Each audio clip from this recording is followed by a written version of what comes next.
Praise the lord. ఈరోజు మన లేఖన భాగము యోహాను సువార్త 19వ అధ్యాయము 10వ వచనం చదువుకుందాం. పిలాతు నాతో మాటలాడవా, నిన్ను విడుదల చేయుటకు నాకు అధికారం కలదనియు, నిన్ను సిలువ వేయుటకు నాకు అధికారం కలదనియు నీ వెరగవా అని ఆయనతో అనెను. దేవుడు ఈ లేఖన భాగం ఆశించుగాక. ఆమేన్. దేవునికి స్తోత్రం. హల్లెలూయా. Praise the lord. దేవునికి స్తోత్రం. మారనాథా, షాలోమ్. మీ అందరికీ ప్రత్యేకమైన వందనాలు. Good morning, have a nice day. మీరందరూ క్షేమంగా ఉన్నారని నేను భావిస్తున్నాను. నిన్న రాత్రి చక్కగా నిద్రపోయారని, ఉదయకాలం లేచి చక్కగా వాక్యం ధ్యానించారని భావిస్తున్నాను. రాత్రి ఒకవేళ మీరు నిద్రపోతున్నప్పుడు నిద్రలో దేవుడు ఏదైనా మంచి స్వప్నాలు ఏదైనా అనుగ్రహిస్తే వాటి గురించి డైరీలో రాసుకోవడమో, వాటి గురించి ఆలోచించండి. ప్రభువుని అడగండి, ప్రభా ఈ దర్శనం యొక్క అర్థం ఏంటి, ఈ కళ యొక్క, ఈ డ్రీమ్ యొక్క అర్థం ఏంటి అని మీరు ప్రభువుని అడగండి. ప్రభు దాని గురించి బయలుపరుస్తాడు. ప్రభు కళల ద్వారా కూడా మాట్లాడతాడు. కళల ద్వారా, దర్శనాల ద్వారా మాట్లాడేటువంటి దేవుడు. కొంతమంది అక్కడక్కడ ఆయా ప్రాంతంలో దైవజనులు కళలకు వ్యాఖ్యానాలు ఇవ్వగలిగినటువంటి దైవజనులు ఉన్నారు. డ్రీమ్ ఇంటర్ప్రిటేషన్ చేయగలిగిన వాళ్ళు ఉన్నారు. వాళ్ళ యొక్క సహాయ సహకారాలు మీరు తీసుకోవచ్చు. లేకపోతే ఇంటర్నెట్లో వారి సైట్స్లోకి వెళ్తే మీరు మీ డ్రీమ్స్కి మీనింగ్స్ మీరు తెలుసుకోవచ్చు. చాలా వరకు మీకు అర్థమయ్యేటువంటి డ్రీమ్నే దేవుడు అనుగ్రహిస్తాడు. అంతవరకే కానీ ఒక మిస్టీరియస్ డ్రీమ్ని మీకు అనుగ్రహించి మిమ్మల్ని భయపెట్టేయాలని దేవుడు అనుకోడు. సరే, దేవునికి స్తోత్రం. హల్లెలూయా. రండి మనం దేవుని వాక్యాన్ని ధ్యానించుకుందాం. మన సమయం కొద్దిగా ఉంది. యోహాను సువార్త 19వ అధ్యాయం 10వ వచనం. Gospel according to John 19th chapter verse 10. Pilate therefore said to him, "You won't speak to me? Don't you realize that I have the authority to release you and have the authority to crucify you?" పిలాతు నాతో మాట్లాడవా, నిన్ను విడుదల చేయుటకు నాకు అధికారము కలదనియు, నిన్ను సిలువ వేయుటకు నాకు అధికారం కలదనియు నీ విరగవా అని ఆయనతో అనెను. ఎస్, దేవుని స్తోత్రం. హల్లెలూయా. 19వ అధ్యాయము 10వ వచనము మనం చదువుతున్నాం. పిలాతు నాతో మాట్లాడడానికి నేను ఆకరిస్తున్నావా, నిన్ను విడుదల చేయడానికి సిలువ వేయడానికి నాకు అధికారం ఉందని నీకు తెలియదా అని అన్నాడు. 11వ వచనం కూడా చదువుతున్నాను. యేసు సమాధానంగా, పైన ఉన్నవాడు ఇస్తే తప్ప నీకు నాపై ఏ అధికారం లేదు, కనుక నన్ను నీకు అప్పగించిన వాడు ఎక్కువ పాపం చేశాడు అని అన్నాడు. సరే, దేవుని స్తోత్రం. హల్లెలూయా. స్తోత్రం. మనం ఇక్కడ ఆలోచిస్తున్న విషయాల్లోకి వచ్చేద్దాం. మన టైటిల్ యూదులు ఎరుగని యేసు. ఇదేంటిది? యూదులు యేసుని ఎరుక్కపోవడం ఏంటి? ఎరిగారా, ఎరగలేదా? యూదులు యేసుని ఎరిగారా లేదా అనేటువంటి ప్రశ్నకి 2 సమాధానాలు చెప్పవచ్చు. ఒకటి ఎరిగారు, రెండోది ఎరగలేదని. బైబిల్ వాటిని అలాగే చెప్తుంది. వారి మధ్యలో ఆయన శరీరుడిగా లేకపోతే నరావతారిగా వచ్చాడు కాబట్టి యోహాను సువార్త 1వ అధ్యాయంలో ఆయన తన స్వకీయుల యొద్దకు వచ్చెను. వారు ఆయన అంగీకరించలేదు. వచ్చినప్పటికీ ఆయనో కాదో అనేటువంటి సందేహంతో యోహాను సువార్త 10వ అధ్యాయంలో, నువ్వు ఎంతకాలం మమ్మల్ని సందేహ పెడతావు, చెప్పు, ఏదో చెప్పు, నువ్వా కాదా అన్న విధంగా మాట్లాడిన సందర్భాన్ని మనం చూస్తున్నాం. యూదులు ఎరుగని యేసు. యూదులకి యేసు తెలుసా లేదా? భౌతికంగా తెలుసు, ఆత్మీయంగా తెలియదు. 1 కొరింథీయులకు రాసిన పత్రిక 2వ అధ్యాయంలో అపోస్తలుడైన పౌలు చెప్తున్నాడు, వారు మహిమ స్వరూపి అయిన దేవుణ్ణి ఎరిగి ఉంటే ఆయన్ని సిలువ వేసి ఉండరు. అనగా యూదులను ఉద్దేశించి చెప్తున్నాడు, అధికారులను ఉద్దేశించి చెప్తున్నాడు. అధికారులు, యూదా అధికారులు, లేకపోతే రోమా అధికారులు, లేకపోతే పిలాతు, హేరోదు, లేకపోతే అన్న, కయప, లేకపోతే ఇంకా మిగతా వారు ఎవరైనా, ఆ అధికారులు ఆయన్ని ఎరుగలేదు. ఏ పేర్లు చెప్పబడిన ఈ 4 వ్యక్తులు, 4 అధికారులు ఆయన ఎరుగలేదు. ఎరుగవలసిన రీతిగా ఎరుగలేదు, తెలుసుకోవలసిన రీతిగా తెలుసుకోలేదు. వాళ్ళకి ప్రత్యక్షత, యేసును గురించిన ప్రత్యక్ష, మహిమా స్వరూపి అనేటువంటి ప్రత్యక్షత వాళ్ళకి కలగలేదు. అపోస్తల కార్యములు 7వ అధ్యాయంలో మహిమ స్వరూపి అయిన దేవుడు అబ్రహాముకు ప్రత్యక్షమయ్యాడు అని స్టెఫన్ చెప్పాడు. మహిమ స్వరూపి అనేటువంటి మాటను ఆదికాండం 11లో కానీ 12లో కానీ చూడలేము. దేవుడని మాత్రం ఉంది, యెహోవా అని మాత్రం ఉంది. కానీ ఎటువంటి దేవుడు అని అంటే మహిమ స్వరూపి అయినటువంటి దేవుడు, మహిమ గల దేవుడు అనే మాట స్టెఫను వాడ్డాన్ని మనం చూస్తున్నాం. ఎందుకు అక్కడున్న లేఖన భాగానికి ఏదో కలిపి చేర్చి అనేదో చెప్తున్నాడు. స్టెఫను చెప్పేది లేఖనం కాబోతుంది, లేఖనంలో భాగం కాబోతుంది అనే సంగతి స్టెఫను తెలియదు. స్టెఫన్ ప్లాన్గా చేసుకొని చేసిన ప్రసంగం కాదు అది, సడన్గా చెప్పేశాడు. అలాగని మహిమ లేని దేవుడు కాదు, మహిమ కలిగిన దేవుడు. ఆది కాండంలో మనం చూస్తే ఆయన గురించి నిత్యుడగు దేవుడు అనే మాటను మనం చూస్తున్నాం, సర్వశక్తి కలిగిన దేవుడు అనే మాటను మనం చూస్తాం. ఇలా వేరు వేరు మాటలు ఆయనకు ఉపయోగించబడ్డాయి. దేవుని స్తోత్రం, హల్లెలూయా. యూదులు ఎరిగారా ఎరగలేదంటే మనం 2 ఆన్సర్లు చెప్పుకున్నాం, 2 సమాధానాలు చెప్పుకున్నాం. ఎరిగారు, ఎరగలేదు. మనం కూడా ఎరిగినట్టుగా ఉన్నాము, కానీ క్రియల వలన ఎరుగమన్నట్టుగా ఉన్నాం. మాకు తెలుసండి అంటున్నాం, గొప్పగా చెప్తున్నాం.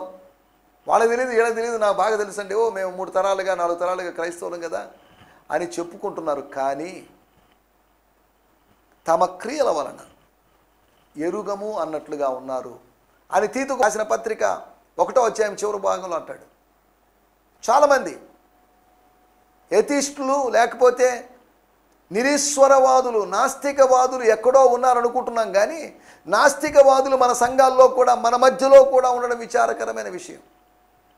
దేవదూతల మధ్యలో దేవదూతలాగా దేవదూత ముసుగు వేసుకొని వచ్చినటువంటి అపవాదిలాగా, పరిశుద్ధుల మధ్యలో కూడా ఇలాంటి వాళ్ళు ఉన్నారు. విచారకరమైన విషయం. పరిశుద్ధుల మధ్యలో కూడా పాపులు ఉన్నారు, పరిశుద్ధుల మధ్యలో కూడా వేషధారులు ఉన్నారు. దేవుని స్తోత్రం. సరే, వాటన్నిటిలోకి వెళ్ళలేదు, కానీ యూదులు కాకయే యూదులు అని చెప్పుకొని, అపోస్తులు కాకయే అపోస్తులు అని చెప్పుకొని ఏవేవో పిచ్చి పిచ్చి క్లెయిమ్స్ చేసుకుంటున్నట్లు వాళ్ళు మనుషులు ఉన్నట్టు లోకంలో మనం ఉన్నాం. యూదులు ఎరుగని యేసు, యేసుని వాళ్ళు ఎరగలేదు. నువ్వు ఎరుగావా యేసుని? ఎవరో తెలుసా యేసయ్య? చెబుతా నీకు వినవయ్యా అని భక్తుడు పాడాడు. యేసుని గురించి తెలుసుకోవాలి. క్రీస్తుని గురించి స్పష్టంగా తెలుసుకున్న వారుగా ఉండి హృదయమందు ఆదరణ పొందాలని దేవుని వాక్యంలో రాయబడింది. దేవుని స్తోత్రం, హల్లెలూయా.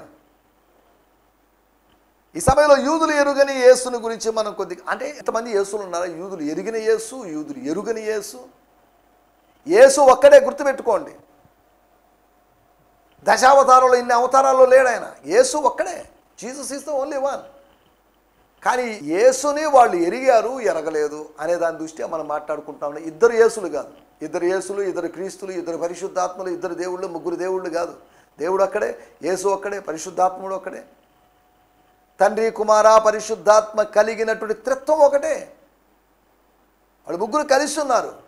కానీ మనం చెప్పుకోవడానికి, మన సౌలభ్యం కోసం ముగ్గురు అని చెప్పుకుంటూ ముగ్గురిని భిన్నంగా మనం చూస్తున్నాం, వేరు వేరు వ్యక్తిత్వాలుగా చూస్తున్నాం. స్తోత్రం, హల్లెలూయా. అలాగనే 3 వేరు వేరు భిన్నమైన వ్యక్తిత్వాలు కాదు. ఒక ఆయన పరిశుద్ధుడు అయింది, ఇద్దరు పాపం చేసేవాళ్ళు, ఇద్దరు పాపం చేసేవాళ్ళు, ఒక ఆయన పరిశుద్ధుడు, అలా లేదుగా.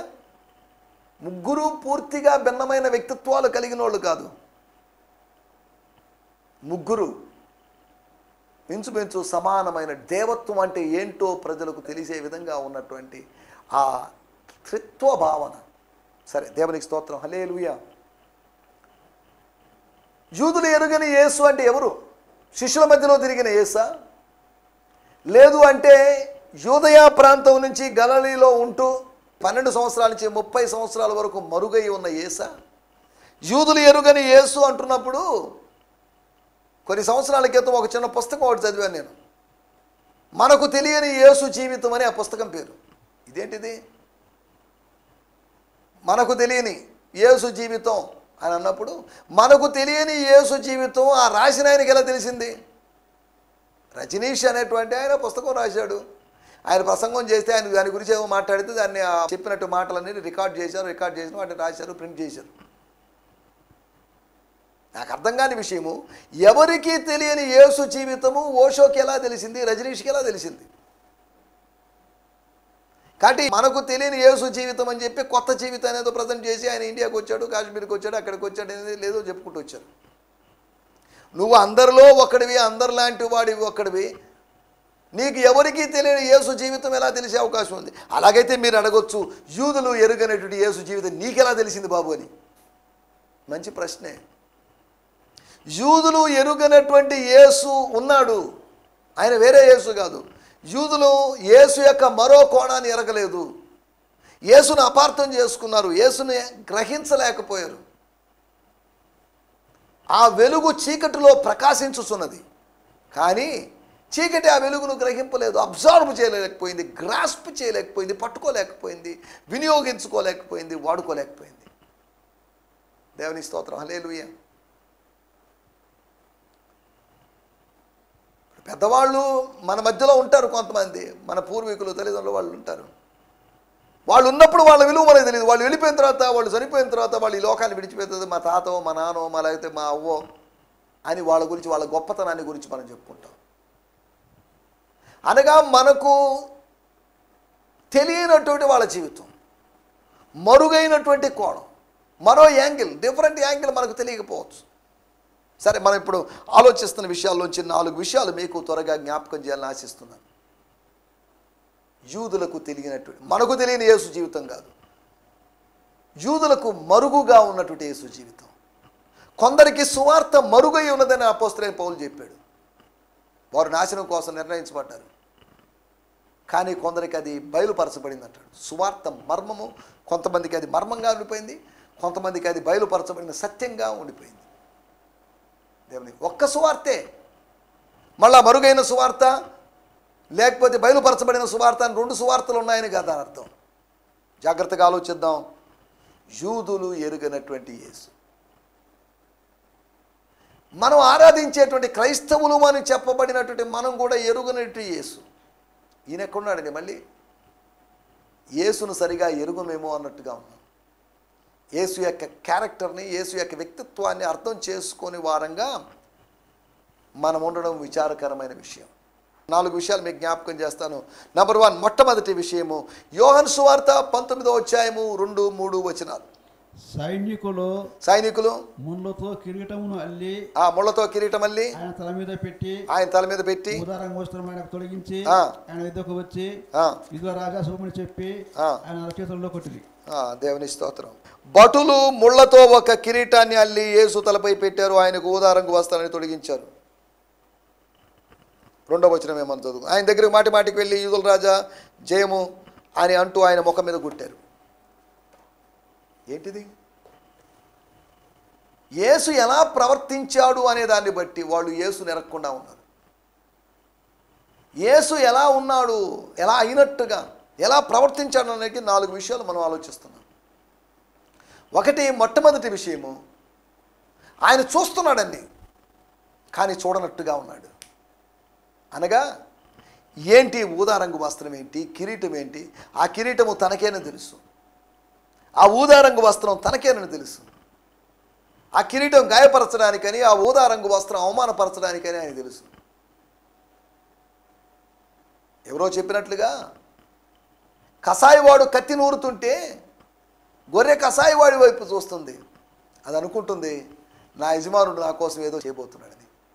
దానికి తెలియదు ఏ కత్తి కసాయివాడు నూరుతున్నాడో ఆ కత్తితో తన తల నరకబోతున్నాడనే సంగతి దానికి తెలియదు.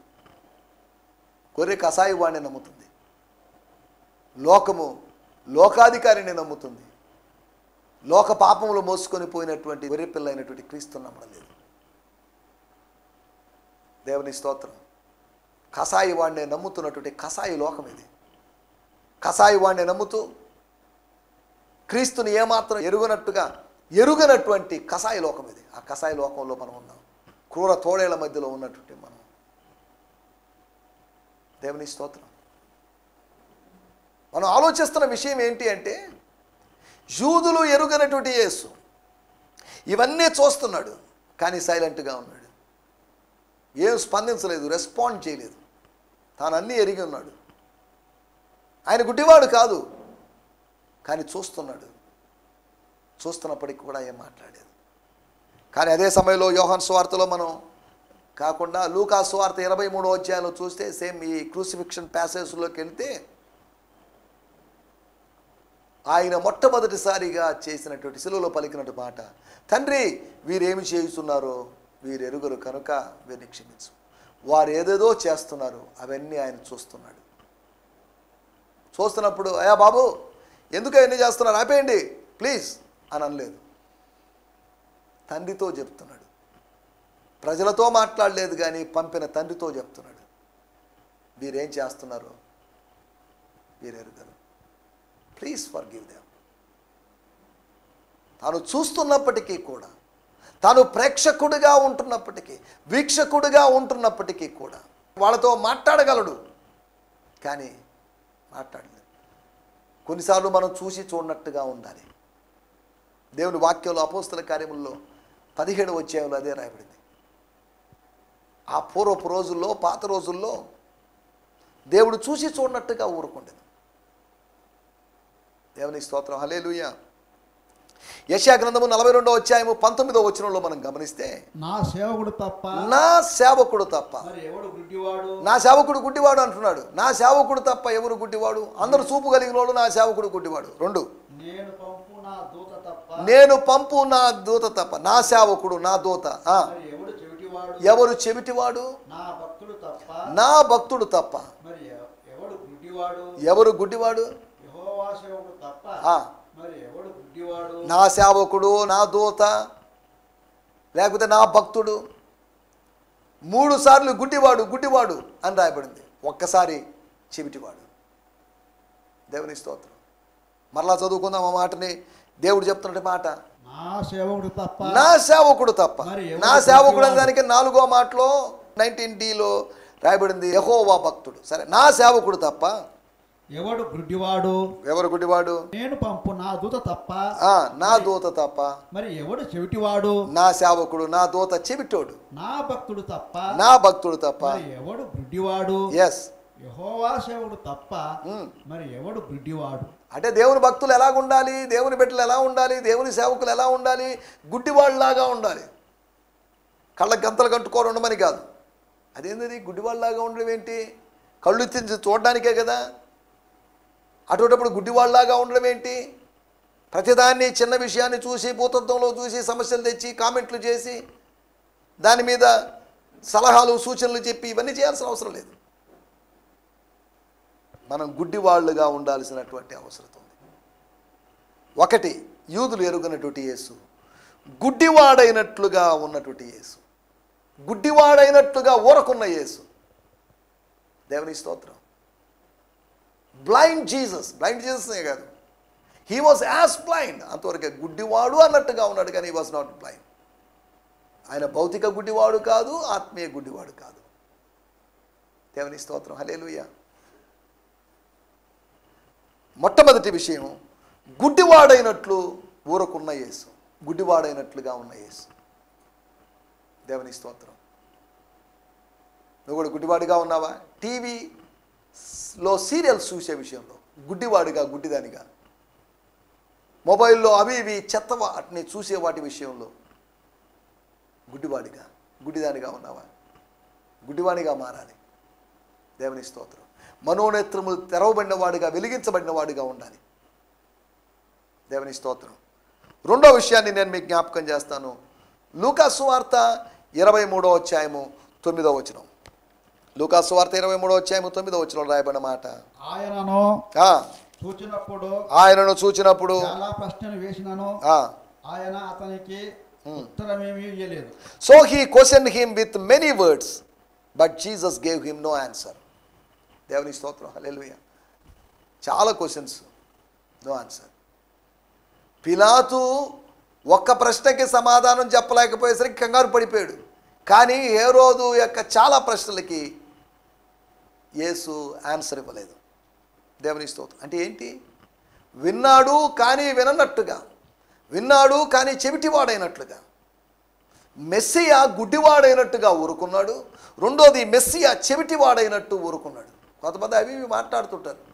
ఏనుగు పోతున్నప్పుడు కుక్కలు మురుగుతుంటాయి. ఏనుగు అవన్నీ ఏ కుక్క మురిగింది, ఏ విధి కుక్క మురిగిందని ఇవన్నీ ఆలోచించాల్సిన అవసరం లేదు. మన గురించి ఎంతో మాట్లాడుకుంటారు, రకరకాల మాటలు వాస్తవాలు వాళ్ళకి తెలియదు. వాళ్ళు చెప్పింది వీళ్ళు చెప్పింది వింటారు కానీ వ్యక్తిగతమైన అనుబంధం ద్వారా వాళ్ళు తెలుసుకునేవి కాదు. దేవుని స్తోత్రం, హల్లెలూయా. 2వ విషయం, మనం కొద్ది జాగ్రత్తగా ఆలోచిస్తే ఒక చిన్న ఉదాహరణ కూడా మీకు గుర్తు చేస్తాను. మొదటి సమూయేలు గ్రంథము 10వ అధ్యాయము 27వ వచనంలో మనం చూస్తే పనికి మాలిన వారు పనికి మాలిన కొంతమంది ద సన్స్ ఆఫ్ బెలియాల్ కొందరు ఆ, ఈ మనుష్యుడు ఈ మనుషుడు మనలను ఎలాగో రక్షింపగలడని ఈ మనుషుడు అనగా ఇప్పుడే అభిషేకించబడిన హైట్ వెయిట్ ఉన్న మనుషుడు, ఈ అందగాడైనటువంటి మనుషుడు, ఈ సౌలు అనేటువంటి వ్యక్తి, గాడిదలు కాసేటువంటి కీషు గారి కుమారుడు మనల్లో ఏం రక్షించగలడు అని చెప్పుకుంటున్నప్పుడు, ప్రశ్నించుకుంటున్నప్పుడు, మాట్లాడుతున్నప్పుడు, పరిహసించున్నప్పుడు అతని నిర్లక్ష్యం చేసి అతన్ని నిర్లక్ష్యం చేశారు. అభిషేకించబడిన వాడిని అతనికి కానుకలు తీసుకుని రాకుండా అతడు చెవిటివాడైనట్టు ఊరకుండెను. అతడు చెవిటివాడైనట్లు ఊరుకుండెను.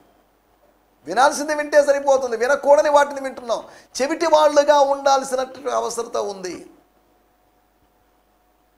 యెహోవా యొక్క సేవకుడు లేదా నా సేవకుడు తప్ప ఎవరు చెవిటివాడు? చెవిటి వాళ్ళుగా ఉండాలి. ఒక చెవితో విని ఒక చెవితో వదిలిపెట్టేవాళ్ళు కాదు, చెవిటి వాళ్ళుగా ఉండాలి. లోక సంబంధమైన సాతాను స్వరం వినని చెవిటి వాళ్ళుగా, శత్రువు స్వరాన్ని వినని చెవిటి వాళ్ళుగా, అనారోగ్య స్వరాన్ని విననటువంటి, అపవాది స్వరాన్ని విననటువంటి చెవిటి వాడిగా మనం ఉండాలి. దేవుని స్తోత్రం, హల్లెలూయా. ఒకటి, యూదులు ఎరుగని యేసు, గుడ్డివాడైనట్లుగా ఉన్నటువంటి యేసు, గుడ్డివాడైనట్లు ఊరకున్న యేసు. రెండోది, చెవిటివాడైనట్లుగా ఊరకున్న యేసు. సౌలులాగా యేసు చెవిటివాడైనట్టు ఊరుకున్నాడు. ప్రజలు గణపరచాలని కాదు, ప్రజలు ఎన్నో కామెంట్లు చేశారు, ప్రజలు ఎన్నో మాట్లాడారు. ఆయన వినలేదు అన్నట్టుగా, విని కూడా విన్నట్టుగా ఉండాలి, విని కూడా స్పందించినట్టుగా ఉండాలి. ప్రతిదీ ఏంటి ఏంటి ఏంటి అని 10 సార్లు అడిగి అవతల వాళ్ళకి చెప్పడానికి ఇంట్రెస్ట్ లేకపోయినా మళ్ళీ చెప్పించుకొని మేమేదో మాట్లాడుకున్నాము లేని అనే చెప్పించేందుకున్న పరిస్థితి రాకూడదు. స్తోత్రం. రెండోది, ఆయన చెవిటివాడైనట్టు ఊరుకున్నటువంటి యేసు. ఒకటి, గుడ్డివాడైనట్టు ఊరుకున్న యేసు. రెండోది, చెవిటివాడైనట్టు ఊరుకున్న యేసు. మరొక మాటను చూద్దాం. యోహాను సువార్త 19వ అధ్యాయము 9వ వచనం. అయితే యేసు అతనికి ఏ ఉత్తరం ఇయ్యలేదు. అతనికి ఏ ఉత్తరం ఇయ్యలేదు. దేవునికి స్తోత్రం. ఉత్తరం ఇయ్యలేదు అంటే సమాధానం ఇవ్వలేదు, ఆన్సర్ ఇవ్వలేదు. ఉత్తరం ఇవ్వలేదంటే ఉత్తరం, దక్షిణం, తూర్పు, పడమరని కాదు, దిక్కుల గురించి కాదు. No answer. దేవునికి స్తోత్రం, హల్లెలూయా. ఏ మోగవాడైతే ఆన్సర్ ఇవ్వలేడు. ఈయన మోగవాడు కాదు, ప్రసంగాలు చేసినవాడు, కొండ మీద ప్రసంగం చేసినవాడు, ప్రజలతో మాట్లాడినవాడు, రాజ్య సువార్త ప్రకటించినవాడు, ఇప్పుడు మౌనం వహిస్తున్నాడు. మూడవదిగా, ఆయన మూగవాడైనట్టు ఊరుకున్నాడు. ఒకటి, ఆయన గుడ్డివాడైనట్టు ఊరుకున్నాడు. రెండోది, చెవిటివాడైనట్టు ఊరుకున్నాడు. మూడోది, మూగవాడైనట్టు ఊరుకున్నాడు. దేవుని స్తోత్రం. మనం కూడా మూగవాళ్ళుగా మారాలి, మౌనంగా ఉండాలి, రెచ్చిపోకూడదు, రేగిపోకూడదు. పగ తీర్చుకొనుట ఆయన పని, ప్రభువు పని. యెషయా గ్రంథము 53వ అధ్యాయం 7వ వచనంలో మనకు అందరికీ తెలిసిన విషయం. మనం గత ఎపిసోడ్లో కూడా మాట్లాడుకున్నాం. బొచ్చు కత్తిరించు వాని ఎదుట గొర్రె మౌనంగా ఉన్నట్లు, గొర్రెలాగా, గొర్రె పిల్లలాగా మౌనంగా ఉన్నాడు. ఒకవేళ ఆ బొచ్చు కత్తిరిస్తున్నప్పుడు చిన్న గాయమై నొప్పి ఉన్నా కానీ మాట్లాడక, నోరు తెరవక. దేవుని స్తోత్రం, హల్లెలూయా. మనం ఆలోచిస్తున్న విషయాలు, యేసు ఎలా ఉన్నాడు? యేసును యూదులు ఎరుగలేదు. యేసుని ఎరగకపోవడానికి కారణం ఏంటి? ఒకటి, గుడ్డివాడైనట్టు. రెండోది, చెవిటివాడైనట్టు. మూడోది, మూగవాడైనట్టు ఉన్నటువంటి యేసుని వాళ్ళు ఎరగలేదు. మూగవాడు అనుకున్నారు, మోగవాడు కాదు. గుడ్డివాడు అనుకున్నారు, గుడ్డివాడు కాదు. చెవిటివాడు అనుకున్నారు, చెవిటివాడు కాదు. 4వ విషయాన్ని కూడా నేను చెప్పి ముగించేస్తాను. మత్తయి సువార్త 26వ అధ్యాయము 53వ వచనం. ఈ సమయమున నేను నా తండ్రిని వేడుకొనలేననియు వేడుకొనిన ఎడల ఆయన 12 సేనా వ్యూహముల కంటే ఎక్కువ మంది దూతలను ఇప్పుడే నాకు పంపడనియు కొనుకొనుచున్నావా? దేవుని స్తోత్రం, హల్లెలూయా. నేను చదువుతున్నాను 53. Or don't you understand that I could ask my father and he would even now send me more than 12 legions of angels. ఏమనుకుంటున్నావు బాబు పీటర్? శిష్యులారా, ఏమనుకుంటున్నారు మీరు? What do you think? నా గురించి ఏమనుకుంటున్నారు మీరు? అని పేతురుని ప్రభు అడిగిన సందర్భం ఆరంభంలో మనకు తెలుసు. ఇప్పుడు అనుకుంటున్నారు, ఏమనుకుంటున్నారు? నేను బలహీనుని అనుకుంటున్నారా? అసమర్థుడిని అనుకుంటున్నారా? అన్నా దగ్గర నుంచి, కయపా దగ్గర నుంచి బంధించబడి ఉన్నట్టుగానే ఆయన్ను తీసుకుని పోయారు అని రాయబడింది. బలహీనుడుగా ఉన్నట్టుగా కనిపించాడు, కానీ బలహీనుడు కాదు. నివురు గప్పిన నిప్పు ఆయన. బయటికి ఏదో కనిపిస్తుంది, కానీ లోపల ఉన్నది నిన్ను కాల్చేటువంటి అగ్ని. దేవునికి స్తోత్రం, హల్లెలూయా. ఆయన బలహీనుడైనట్లుగా ఊరుకున్నాడు. బలవంతుడే, సంసోను కన్నా బలవంతుడే, సంహరించడానికి శక్తిమంతుడే, కానీ ఆయన ఊరుకున్నాడు. దేవునికి స్తోత్రం.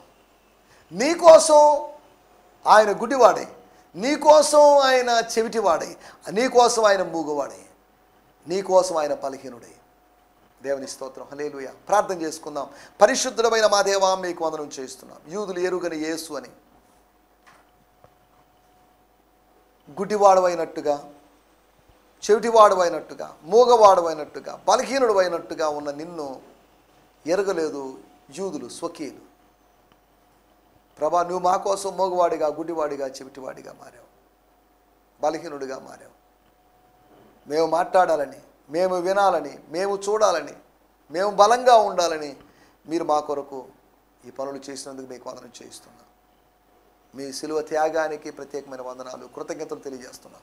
ఈ మాటలు విన్న వారందరి కొరకే మీకు వందనం చేయిస్తున్నాం. ప్రభా, మమ్మల్ని మీ చేతిలో సమర్పిస్తూ సకల ఘనత, మహిమా, ప్రభావాలు మీకు ఆరోపిస్తూ విత్తబడినటువంటి వాక్యానికి నీరు కట్టి ఫలింపజేయమని యేసు నామములోనే ప్రార్థించడుగుతున్నాం పరమ తండ్రి. ఆమేన్, ఆమేన్. దేవునికి స్తోత్రం. మీ అందరికీ ప్రత్యేకమైన వందనాలు. సమయాన్ని కేటాయించినందుకు ప్రభు మీకు ప్రత్యేకమైన ప్రతిఫలం దయచేయునుగాక. హల్లెలూయా. స్తోత్రం. ఈ సందేశము మీకు ఆశీర్వాదకరంగా ఉందని నమ్ముచున్నాము. ప్రార్థన అవసరతల కొరకు మమ్మల్ని సంప్రదించవలసిన మా చిరునామా గిద్యోన్ మిషన్ చర్చ్, 6వ వీధి, శాంతినగర్, నెల్లూరు 4, ఆంధ్రప్రదేశ్. పిన్ 524004. మా ఫోన్ నంబర్లు 7036443613 మరి ఒక నంబర్ 9392293010. మా ఈమెయిల్ ఐడి gfihmi2015@gmail.com. దేవుడు మిమ్మును ఆశీర్వదించునుగాక. ఆమేన్.